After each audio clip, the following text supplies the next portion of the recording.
Hi, I'm Amy. And I'm Kirsty. And this is our podcast covering the highs, lows and realities of parenting a child with neurodiversity. Each week we'll be sharing updates from our lives and hearing from a variety of guests about their advice and experiences. This is Love Needs No Words.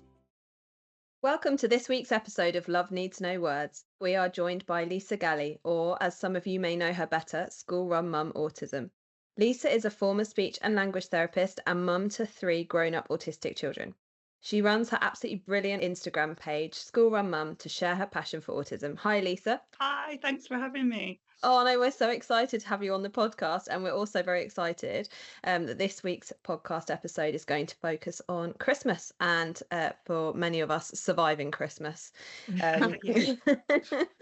So I suppose let's start with a question so many of us ask ourselves at this time of year. How come Christmas is so challenging for neurodiverse families? Yeah, it's a great question to start with. And I'll just apologise first to say I've got a cold. So at some point, if I start to sound a bit blocked or coughing, then you'll have to excuse me.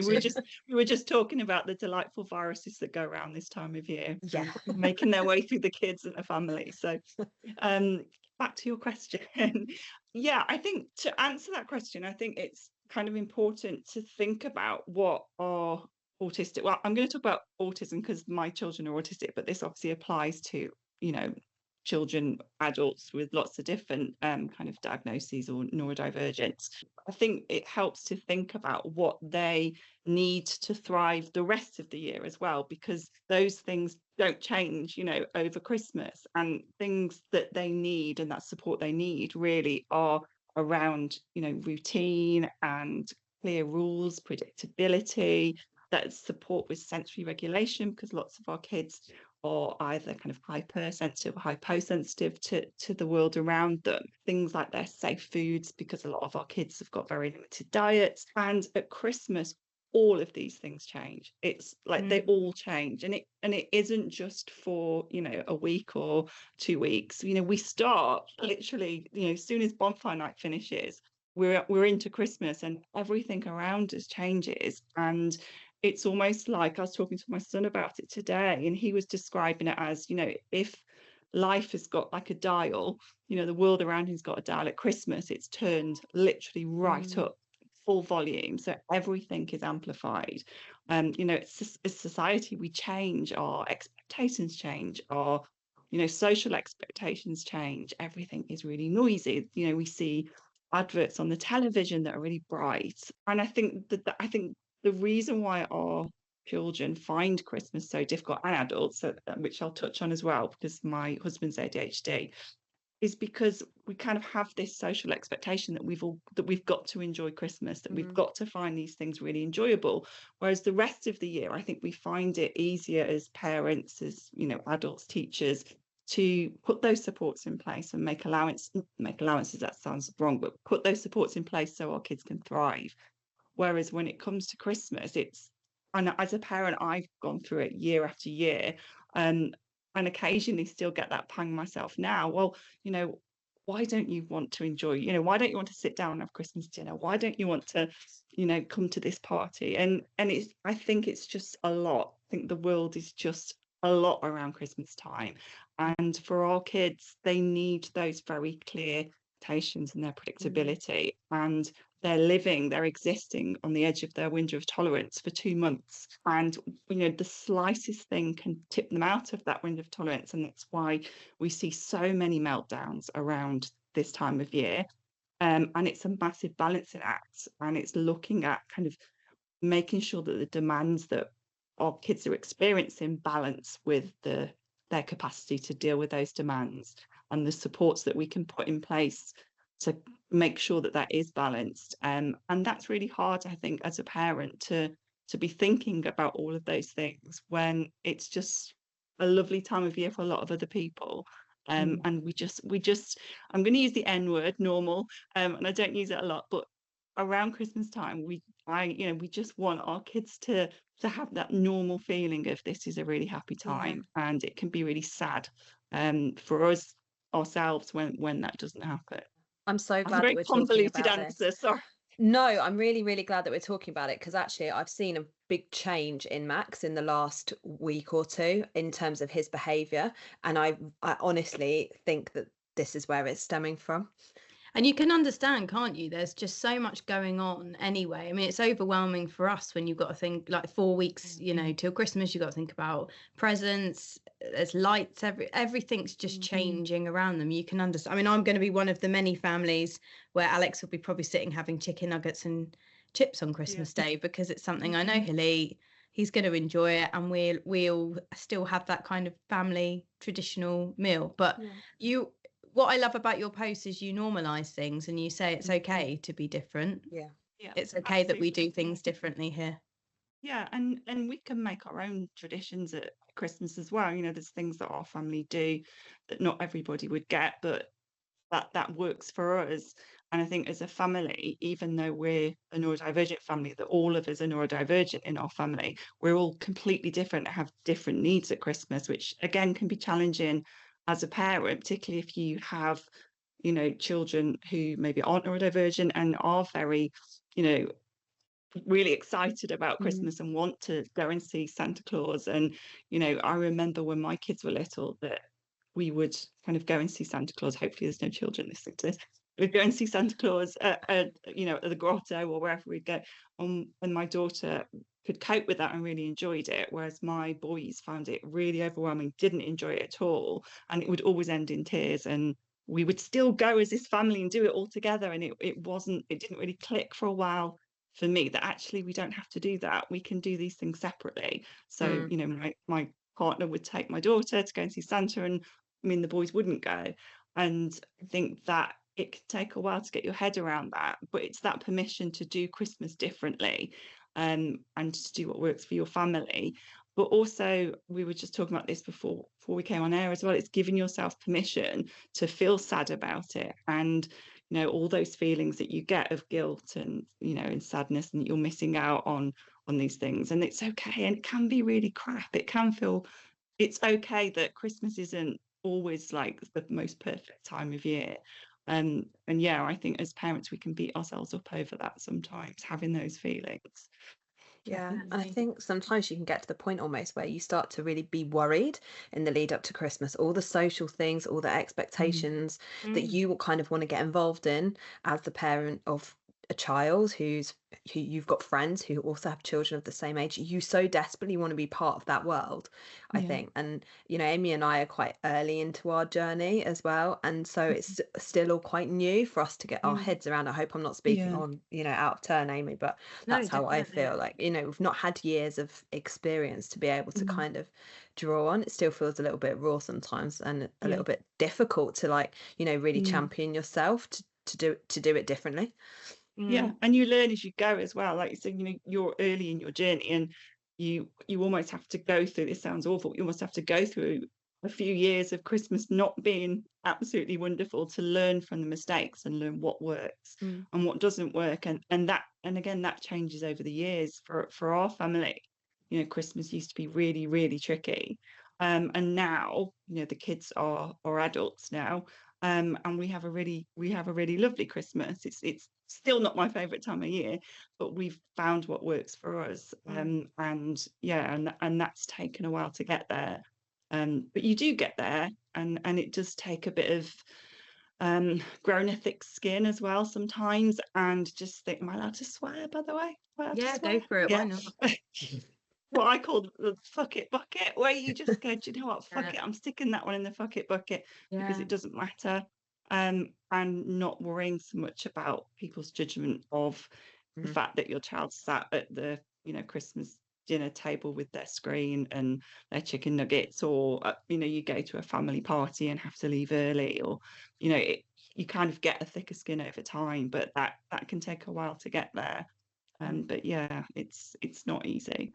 That's really nice to hear that it does get, it's like you say, you find your normal and Yeah. you find what works for you as a family. Yeah. You touched on it there, but for the listeners that haven't followed your journey so far, you've got 3 grown-up children who are autistic. So Yeah. you've seen quite a few Christmases as a family. Can you Hmm. share a bit about your 3 children and how their needs probably are very different? And also, like how your experience of Christmas over the years has changed?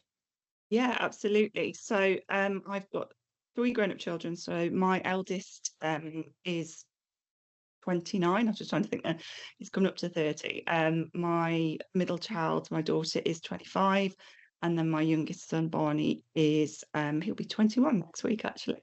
And they are all three are very, very different. So I would say my eldest son, he was diagnosed when he was just over 10 and a half. And back then it was classified as Asperger's syndrome.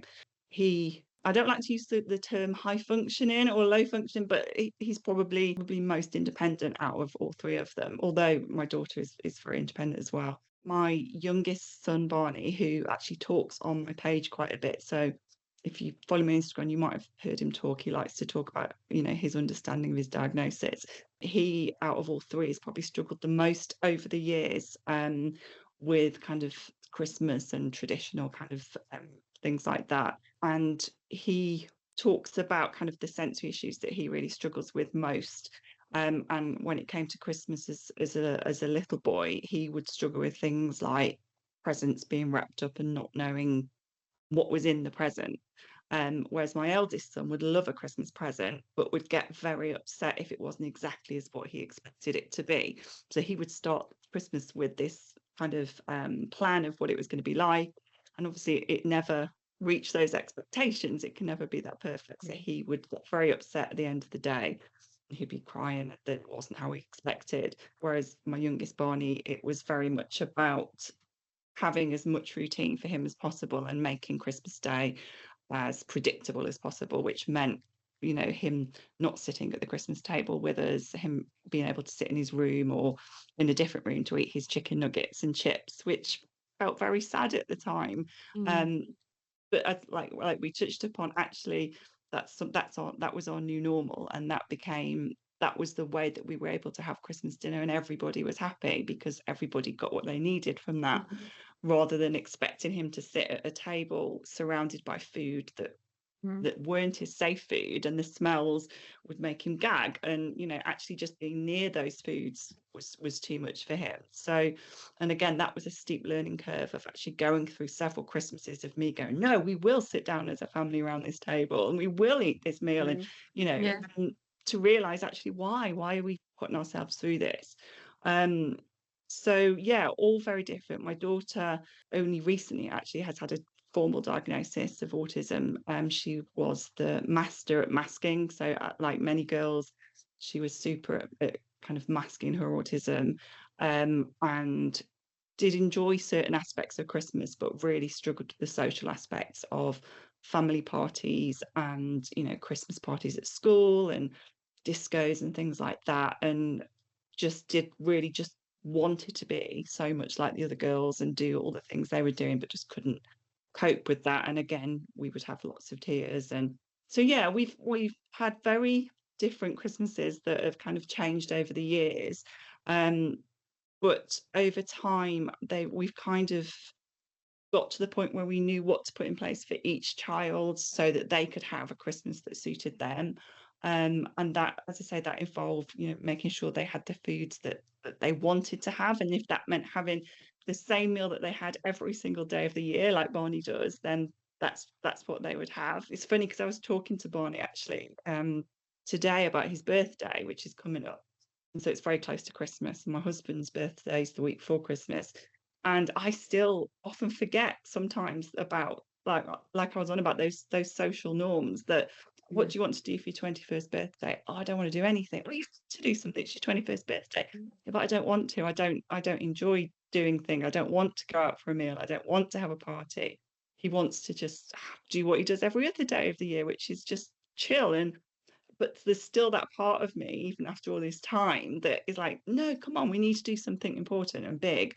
And he has to remind me, no, that's going to make me unhappy. And that's very, similar to Christmas is that actually getting to that point where making sure that everybody in the family has a Christmas that they can enjoy, rather than, meeting those kind of expectations that we have. Does that answer your question? I feel like I've gone on Yeah, a no, it real really tangent. does. Really does, yeah. Does it get easier as they get older because they can kind of verbalize to you actually and remind you actually I don't actually enjoy that, whereas when they're small you see the Yeah. behavioral output of them maybe not enjoying it, and sometimes that's not even obvious unenjoyment. Like my son gets very overstimulated and will get just very excited, like huge amounts of energy will come out of him, which then make him really tired, and that has a huge Yeah. knock-on impact, for the week after. Yeah, Does it get easier when absolutely. they Yeah, get older and they can kind of definitely. remind you, actually, I don't really like that? Yeah. Yeah, it definitely does get easier. Yeah, it does get easier. And not just that they can remind you, but also I think as they start to understand themselves better, and they're able to kind of advocate for themselves, not just telling you, but like at school and decisions at school and things like not wanting to be part of the Christmas play, or Christmas parties, or Christmas jumper day used to be an absolute nightmare in our household because they didn't want to wear Christmas jumpers, because they found they were really uncomfortable, so we could never find a jumper that really felt comfortable for them to wear, so that was a sensory issue. And also my son was able to say, well, actually, when everybody wears something different at school, I don't recognize them. When everyone wears their uniform, I kind of know who they are and I know what the expectations are. But Yeah. when they've got their own clothes on, he found that really, really difficult to know who people were. And that was a real surprise for me, because I just hadn't thought about that actually he wouldn't recognize people, Yeah. or recognize their behavior, which I think people's behavior and all our behavior changes when we're not wearing school uniform, or rules have changed and everyone's a little bit excited. So he was able to kind of make that decision himself that he wasn't going to wear a school jumper, a Christmas jumper. So things like that it definitely gets easier, that they're able to understand themselves better and advocate and explain it to you as well. Yeah. How have you found the journey? I'm really intrigued through school because ours have just started school. They're right at the very Right. beginning Mhm. of their school life. But I'm so conscious that actually such a large proportion of Max's week is spent in school, and there's obviously huge changes going on in school. Have you found that schools have been quite supportive with you over the years, or is that something that you've had to kind of learn and then advocate for your children Yeah, with the it school? depends. It depends, and I think we've been lucky with our schools that they've been very supportive with the kids' needs, and I don't think it's ever. I think it's having that open channel of communication, and sometimes it is that some teachers or TAs just don't think, they just don't realise, like, as I was saying before about you must join in, you must have a nice time. It comes from a good place, a place of caring, Yeah.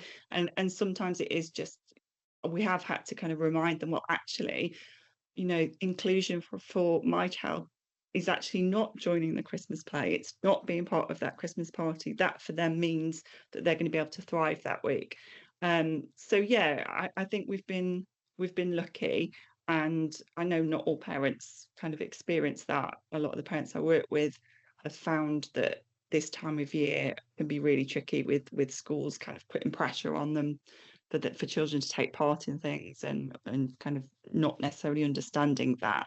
But I think it's really important to have that open channel of communication, and being open to working as a team for your child, and not playing the blame game as well, which is not actually saying, well, this happened because this person did this, and it can be easy to get drawn into that.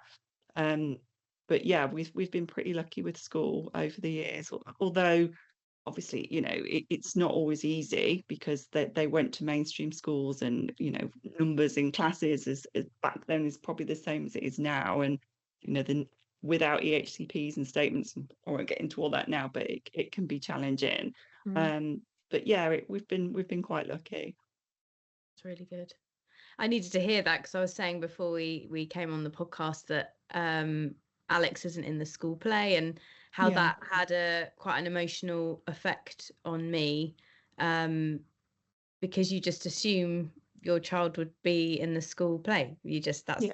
something you think would happen, but actually keeping him away from all the singing, all the rehearsals, means that they can do a lot of one-on-one stuff with him in the classroom, which he's benefiting from. He's also not feeling stressed because he's got to act a certain way or behave a certain way. So you've made me realise that although it's quite hard for me, it's actually really beneficial for him. I think that's the point, isn't it? And I think that's hard as parents, is to realise, and I don't mean to say this and like to sound harsh, but it isn't about us, it's about them. It is, yeah. And I think we forget that sometimes, and what is going to help keep them regulated and calm over Christmas. And it is a balancing act, and it's about picking your battles as well. So it's about being aware that they are constantly on the edge of their window of tolerance during this next month. And actually, if them not cleaning their teeth in the morning means that you can get them out of the door and into school,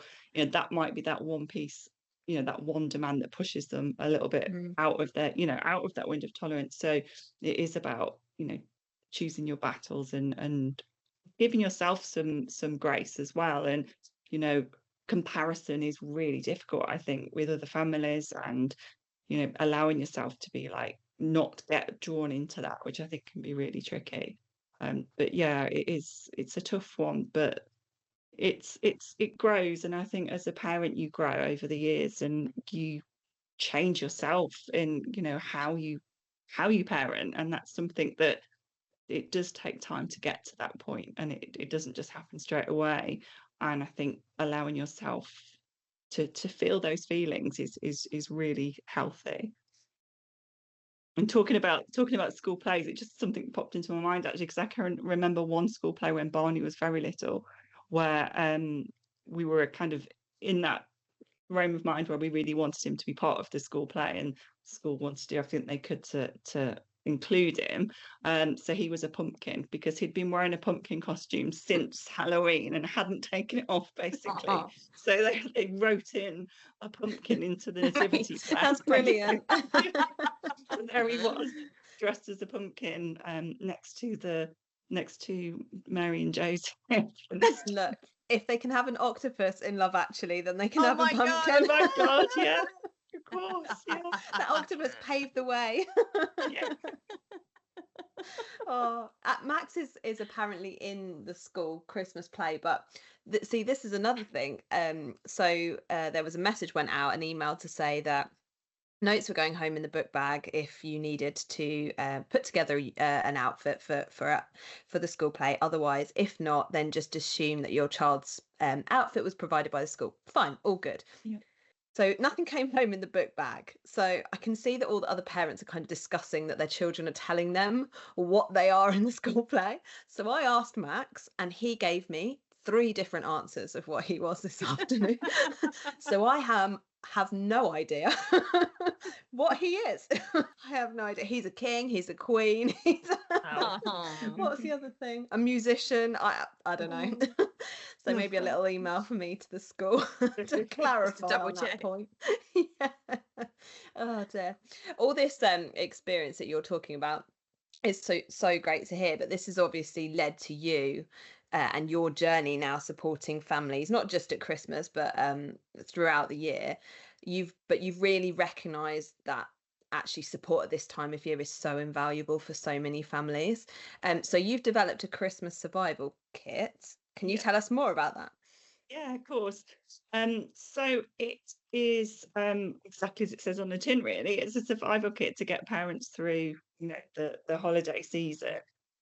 Lots of visual supports in there, because that is so important this time of year when we're thinking about unexpected transitions and that unpredictability for our kids, is to show them visually what's going to happen, and to make sure they have time to process that. It's so important, and it can make such a difference that if there is a change coming up, that we can show them visually and give them time to process it.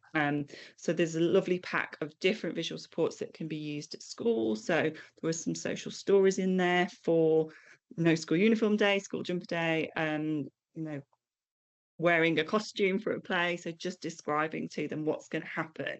And we've got kind of like schedules for Christmas and like December schedules, so that for slightly older children, so that they can see what's coming up. So is it a normal school day, or is it a school play day? Or so they can kind of have a look as the month goes on. And then for children maybe that can't quite look that far ahead, we've got kind of now and the next boards. So everything that parents need really to just kind of prepare their children for what's coming up, including Christmas Day. So trying to think what else is in there. There's lots of things in there, everything you could possibly need. So we've got a sign to put on a door that says no Christmas in here, because that was something that as a family we found really useful, was to have a room in the house that had nothing in it related to Christmas. We all ended up gravitating to that room at one point, so we would all be sat in this little room. So now we've changed it. We've Actually have changed a it where small we room have the for Christmas Christmas. room. So we just have one room that's Christmas, and the rest of the house is non-Christmas. So yeah, so there's that. There's all sorts of things in there. Plus there's like a bite-sized masterclass where we look at recognizing kind of that build-up, so that you can potentially head off meltdowns. You know, there are going to be meltdowns over Christmas, but there are definitely ways that we can prevent them, and what to do, you know, if you do end up find yourself in the thick of a meltdown, what can help, what can make it last longer. And there's lots of visuals in that masterclass as well. I talk about something called demands and capacities model, which I use it throughout all of my training, and it's what I touched on earlier, which is to do with looking at kind of balancing out those demands that our children face throughout the day, and also like what strategies we can put in place so that they can cope with that. But we also want to think about that it's accumulative. So over the next 2 months, you know, those demands are going to build. So we don't necessarily just press reset each day. Our children are still kind of carrying those demands from the day before. So it's just being very aware of that. And also as we go into January, you know, even when we've got through Christmas and the kids go back to school, we almost have a period where they're still kind of dealing with managing those demands. So it's things that maybe I wouldn't have thought of when I was early on in my parenting life and career. So just kind of 20 years, over 20 years of experience, and working with families as well as a speech therapist and an autism consultant has all kind of been put together to give parents kind of a first aid kit really to get through the Christmas period. Yeah, I really feel like I need this, to be fair. Yeah, we have great success actually with social stories with Max, so that alone would be brilliant. But I just feel quite often, and I'm sure that I'm not the only parent, that I just don't have all of the tools. I just feel like I just don't have all the answers, and I can see we're heading on this path of absolute carnage, and I just don't know what to do to stop it. Yeah. I think And that's how that's it feels really at the common. moment. Yeah, I think I hear that from a lot of parents. Is like, just don't know I don't know what to do. What should I do? Yeah. Just tell me. It's that like no BS. Just tell me what I need to do to make this better.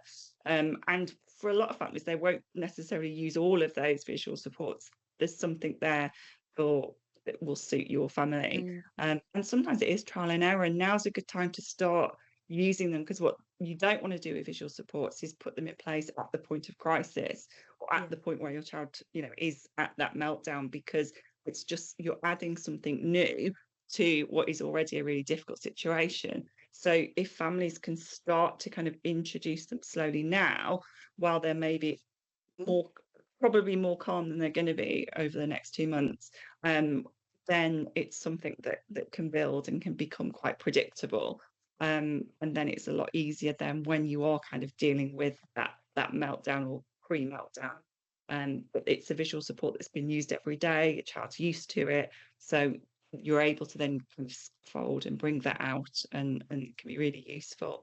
But yeah, so I'm hoping that it's going to help a lot of families. I kind of started it last year, and it was kind of getting too close to Christmas, where maybe it was a little bit late in kind of getting it out there. So this year I've sort of made it available now, so that parents can start to introduce it earlier.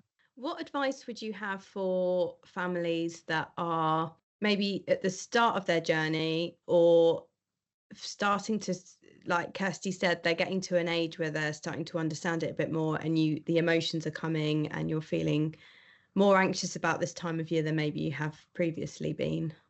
keep it really simple. So I know it's really hard not to get kind of pulled into that Pinterest version of a Christmas, and we all kind of get pulled into that.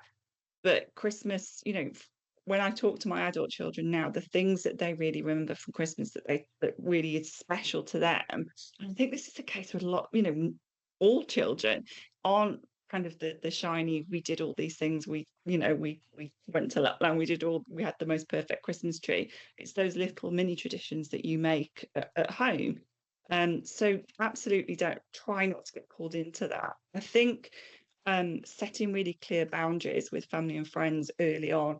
So that really helped us. Was we would say, if we were going to go and visit family, we'd be like, okay, we're going to come and we're going to stay for this long.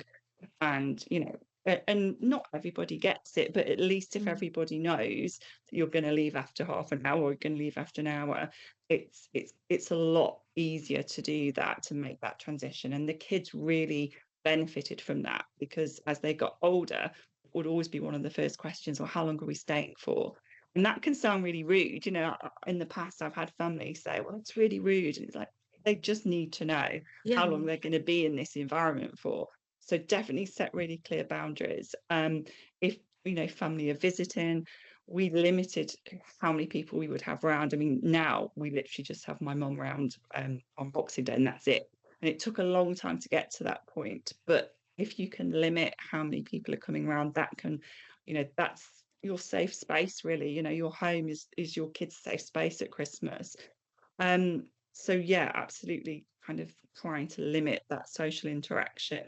As I said before, like letting every family member have Christmas that suits them, and thinking about what each child needs, and having, if you need to do things separately, it doesn't always have to be done as a family, which I think can be a real big step to make. That made a really big difference to us when we started to do that. Definitely less arguments and less meltdowns when we weren't going en masse to things. Definitely having a Christmas free room, if you can do that, or a Christmas room and then the rest of the house Christmas free. That really helped with reducing that sensory input. And yeah, just pick your battles and accept that screen time is probably going to go up over Christmas, and it's absolutely fine. And there's absolutely no reason to feel bad or guilty about that, because that screens can absolutely be our child's safe space, and they need that predictability. And a screen is probably one of the few predictable things that they'll have around Christmas, where everything else has changed. So again, that's one to go in the fuck it bucket. If anybody says anything about your child having a screen, tough. If it works for you, it works for you, and that's all that matters, really. So I would say those are my main things that I'd suggest for families. I love this bucket. And it's so true about my the bucket pick has your been full for a very long time. Yeah. Just get a bigger bucket. Yeah, absolutely. It's so true about the pick your battles thing, though, isn't it? And this is something I actually struggle with, I think, because I think I always have this real fear of, well, if I let that slide one day, then this is going to become normality. And I think that's something I really need to get better at, recognizing, actually just let that one go. And it helps to think about those like weighing scales. That's why I say to parents, like, always think about this balancing act that you're playing. And by letting one of those things go, what you're actually doing is you're just taking away some weight from the demand side. That's all you're doing, so that it can balance out. So by saying, well, okay, you're going to have a digestive biscuit in the car for breakfast on the way to school, it's about, okay, I've been able to just take a demand away, because actually sitting down and having breakfast this morning is just going to have too much weight, and we're going to tip and have a meltdown. So you're being kind by doing that. You're actually helping your child to stay regulated. So it can really help to visualize that, and just see it like weighing scales, or a glass that's already almost full at Christmas. Our autistic kids are hyper vigilant to the world around them anyway, so they're starting their day with their cup half full, compared to neurotypical kids at Christmas. Their cup's almost overflowing. So what we're doing is we're just taking away some of that liquid so that it doesn't overflow into a meltdown. So I'm a very visual thinker, and I think that can really help as parents to kind of think visually like that. We were thinking as well to maybe do a few presents on Christmas Eve. My birthday's actually the 23rd, so I get the Oh, wow. overwhelming feeling Wow. of Christmas anyway. But Yeah. just doing a few presents leading up so that, again, on Christmas Day, there's just not loads of stuff that can feel really overwhelming. Definitely, yeah. We often will just open the presents as and when. It can last all week. When they were younger, particularly, they would come back to them when they felt more comfortable. And for Barney, we didn't always wrap presents, because that would be he would find that really upsetting, not knowing. So we'd have clear bags, or we'd have one big box and put all of his presents unwrapped into one big box. Would just dip in and out of them when he wanted to. But yeah, I think present opening can be really quite challenging for our kids. And again, that's one of those things that I think as society, as a family, we think actually this should be something really enjoyable and really exciting. And it can be exciting, but it can also tip over into real sensory overload when you think about the textures of wrapping paper and the noise. And one of my boys used to have a real aversion to paper, so even just the sound of paper could be really challenging for him. So there's lots of things that we just don't necessarily think about, that can be really challenging when it comes to present opening and those kind of things. We're in the space at the moment where sharing's quite difficult. Yeah. And we had a family member, so his cousin actually had a birthday this weekend, and it was the first time I'd really noticed it. But I think he's kind of at an age now where he gets that it's for him, he looks forward to opening presents, but Yeah. he really struggles with the what if somebody else has a present and he can't open that present and he can't play with that toy first, and because doing everything first is also really important to him. So it's like juggling that. How do you then avoid what's essentially going to be just mass arguments where they're all wanting to play with the toys at the same time? Really hard. We've got, in fact, in the kit, we've got some cards, some coping cards, which can be really useful, which is showing actually I'm waiting for my turn to have a present, I'm giving a present. So actually visually showing that your turn is coming can be really useful. That actually, because we don't know, when we're sharing, or when we're sharing toys or opening presents, we don't necessarily know when our turn's coming. It's again, all those rules go out. So to see that actually that card is coming to me, or I'm holding a card that says I'm waiting, again, just putting that strategy in place can help to reduce that overwhelm. Not always, because I think it's a really difficult skill to learn, full stop, and it takes a while, doesn't it, to as children grow up, to understand of turn taking. But again, if you can see it visually, it takes away that uncertainty a little bit. It's really nice for me, and it will be for many of the listeners, to hear you saying things like, don't be afraid to do things your way, and just take the day as it comes and do what makes each child feel happy. And I don't know, hearing someone say that to you, it just makes you feel like you're okay to do that. You almost need that permission, don't you? You do. And it's nice to hear. And your page isn't obviously just about Christmas. For those who haven't seen your page at all, talk us through a little bit about what you do. So on Instagram, I kind of basically it's all out there really. It's just being really realistic and being really frank about having autistic kids and a neurodiverse family.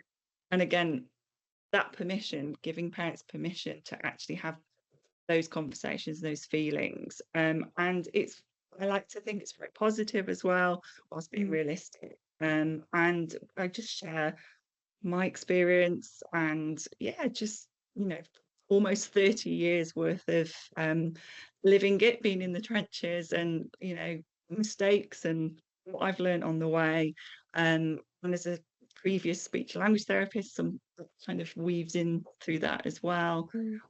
So it's just my space to just reach out to parents and say it's okay, it's going to be okay, and do it your way. At the end of the day, you don't have to fit into this little kind of convenient, neurodiverse typical expectations that society puts on us. It's okay to do it your way.